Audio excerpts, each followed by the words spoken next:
Teman-teman sekalian yang dirahmati Allah Subhanahu wa taala, yang semoga selalu dijaga hatinya oleh Allah Subhanahu wa taala agar selalu thiqah billah, agar selalu percaya dan yakin kepada Allah Subhanahu wa taala. Karena kelemahan kita itu berawal saat kita mulai meragukan Allah. Dalam segala dinamika hidup, kita selalu butuh Allah. Kita butuh Allah ketika Allah kasih kita ujian. Bahkan tetap kita butuh Allah ketika Allah kasih kita nikmat. Kalau kita butuh Allah saat diuji, agar kesabaran kita terjaga. Karena orang yang tidak ditemani atau dibersamai oleh Allah Subhanahu wa taala ketika dia sedang diuji, maka dia akan mudah untuk berkeluh kesah, bahkan berputus asa. Kebersamaan Allah kepada dia saat dia diuji itu adalah Allah Subhanahu wa taala menghibur hatinya. Allah Subhanahu wa taala menenangkan hatinya.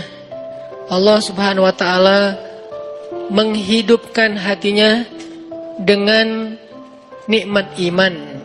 Ala bidzikrillahi tatmainnul qulub. Innamal mu'minun idza dzukirallah wajilat qulubuhum. Bukankah dengan mengingat Allah hati menjadi tenang? Dan orang yang beriman apabila diingatkan dengan nama Allah, disebut nama Allah, maka hatinya akan bergetar. Ini bentuk Allah membersamai hambanya ketika dia dalam keadaan diuji.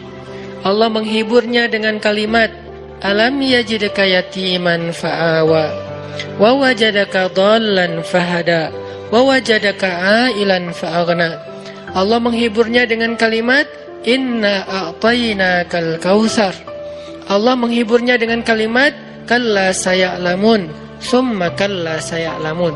Allah menghiburnya dengan kalimat, la tahzan, innallaha ma'ana.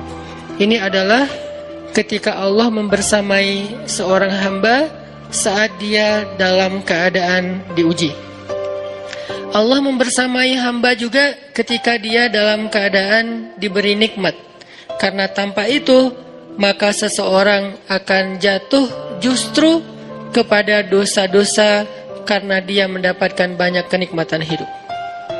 Kalau Allah Subhanahu wa taala tidak menjaga dia saat dia diberi nikmat, maka nikmat itu justru menjadi jalan bagi dia untuk terjerumus kepada banyak dosa. Justru nikmat itulah yang menjadi penghalang bagi dia untuk mengingat Allah.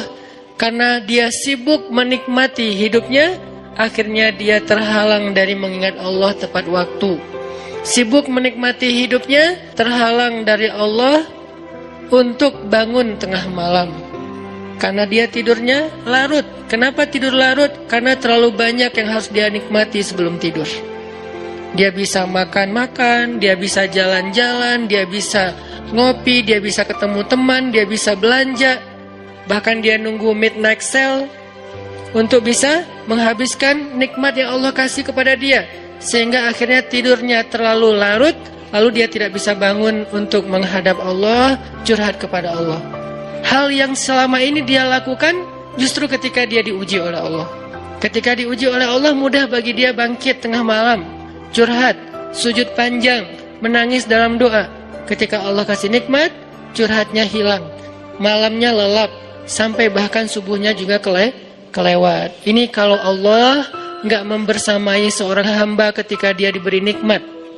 Sehingga orang yang seperti ini, kalau dalam keadaan seperti ini terus-menerus dalam jangka waktu yang lama, nanti dia akan terjebak di dalam istidraj.